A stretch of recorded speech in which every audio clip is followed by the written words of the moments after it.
साल था 1869। दिन 2 अक्टूबर गुजरात के पोरबंदर शहर में एक बच्चा जन्मा।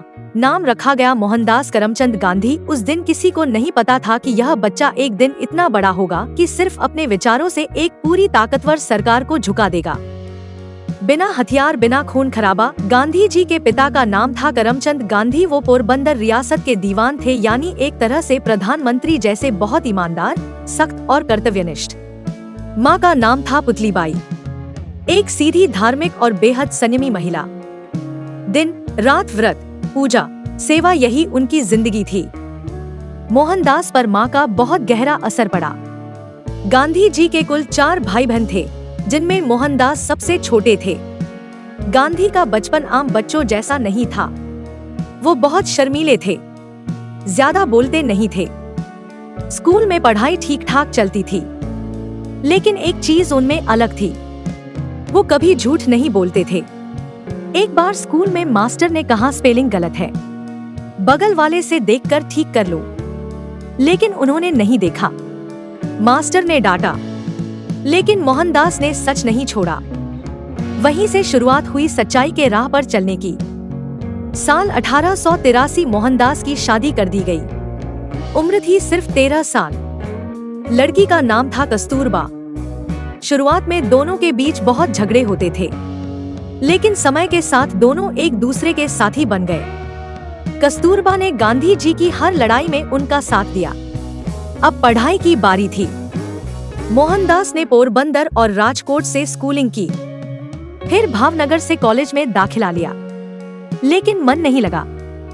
उसी दौरान एक दिन घरवालों ने कहा कि उन्हें वकालत की पढ़ाई के लिए इंग्लैंड भेजा जाएगा। माँ को चिंता थी, पराया देश, पराई संस्कृति। मोहनदास ने वादा किया, मैं मांस नहीं खाऊंगा, शराब नहीं छूंगा और किसी गलत रास्ते पर नहीं जाऊंगा। 4 सितंबर 1888 को मोहनदास गांधी इंग्लैंड के लिए रवाना हुए।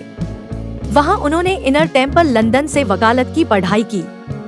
3 साल इंग्लैंड में रहकर कानून पढ़ा, समाज समझा और खुद को पहचाना। वहीं उन्होंने पहली बार भगवद गीता को गहराई से पढ़ा, जो उनके जीवन का आधार बन गई। 12 जून 1891 को गांधी जी इंग्लैंड से भारत लौटे। वकालत शुरू की, लेकिन जब पहली बार कोर्ट में खड़े हुए तो चुप रह गए, आवाज नहीं निकली। केस हार गए। धीरे धीरे समझ आया, वकालत में मन नहीं है। 1893 में एक गुजराती व्यापारी ने उन्हें साउथ अफ्रीका में केस लड़ने भेजा। गांधी जी 24 साल के थे जब उन्होंने पहली बार विदेश की असली सच्चाई देखी। ट्रेन में फर्स्ट क्लास टिकट लेकर बैठे थे, लेकिन अंग्रेजों ने उन्हें सिर्फ भारतीय होने की वजह से धक्का मारकर बाहर फेंक दिया। वहीं से कुछ टूट गया और कुछ जाग गया। साउथ अफ्रीका में उन्होंने 21 साल गुजारे। सत्याग्रह शुरू किया, यानी सत्य के लिए संघर्ष, लेकिन बिना हिंसा। उन्होंने भारतीयों के लिए पासपोर्ट, सम्मान, काम और पहचान की लड़ाई लड़ी। कई बार जेल गए, लेकिन डरे नहीं। वहीं पर उनके जीवन का असली मकसद बन चुका था, अन्याय के खिलाफ खड़े होना, लेकिन बिना हिंसा के। 1915 में गांधी जी भारत लौटे। अब वह सिर्फ मोहनदास नहीं थे, लोग उन्हें महात्मा कहने लगे थे। 1917 में बिहार के चंपारण में अंग्रेज किसानों से जबरन नील की खेती करवा रहे थे। गांधी जी वहां गए, किसानों की बात सुनी और सत्याग्रह किया। किसानों को न्याय मिला और अंग्रेजों को पहली बार एहसास हुआ कि अब यह आदमी रुकने वाला नहीं। 1920 में गांधी जी ने असहयोग आंदोलन शुरू किया। लोगों से कहा, अंग्रेजी शासन का बहिष्कार करो, सरकारी नौकरी छोड़ो, सरकारी स्कूल से बाहर आओ, विदेशी कपड़े जलाओ। पूरा भारत एकजुट हो गया। लेकिन 1922 में चौरी चौरा कांड में जब कुछ लोगों ने पुलिस चौकी जला दी, तो गांधी जी ने आंदोलन तुरंत रोक दिया। उन्होंने कहा, हमें आजादी तो चाहिए, लेकिन हिंसा से नहीं। 1930 में उन्होंने दांडी यात्रा शुरू की। 12 मार्च 1930 को साबरमती आश्रम से पैदल चलकर 240 किलोमीटर दूर समुद्र किनारे पहुंचे और नमक कानून तोड़ा। यह सीधा हमला था ब्रिटिश सत्ता पर और पूरी दुनिया ने इसे देखा। 1942 में उन्होंने भारत छोड़ो आंदोलन छेड़ा। 8 अगस्त 1942 को बम्बई से आवाज उठी, अंग्रेजों भारत छोड़ो। गांधी जी बोले, करो या मरो, पूरे देश में तूफान आ गया। गांधी जी को गिरफ्तार कर लिया गया। इसी दौरान 22 फरवरी 1944 को उनकी पत्नी कस्तूरबा गांधी का निधन हो गया। वह जेल में थी गांधी जी के साथ। गांधी जी अंदर से टूट चुके थे, लेकिन बाहर से पहले से भी मजबूत हो गए। 15 अगस्त 1947 को भारत आजाद हुआ, लेकिन साथ ही देश बंट गया, हिंदुस्तान और पाकिस्तान। गांधी जी इस बंटवारे से बेहद दुखी थे।